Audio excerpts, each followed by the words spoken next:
Comunità contrapposta all'azione del singolo, così Don Giovanni Brusegan, ex delegato all'ecumenismo e al dialogo della diocesi di Padova, spiega ai padovani quello che sta accadendo in questi giorni tra Don Luca Favarin, il prete da sempre vicino agli emarginati, e gli ultimi che ha scelto di rompere con la curia. Don Brusegan spiega che la Chiesa è innanzitutto comunità che opera per il bene di tutti insieme e non singolarmente. Io credo che il caso metta in luce questo.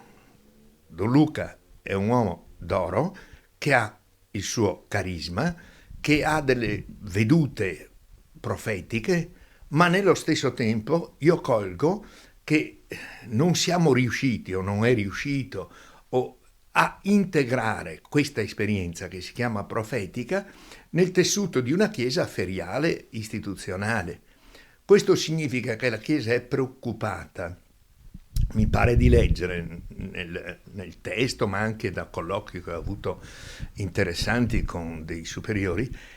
si è interessata a preservare il carisma ma integrandolo nella Chiesa, cioè non è che si tratti di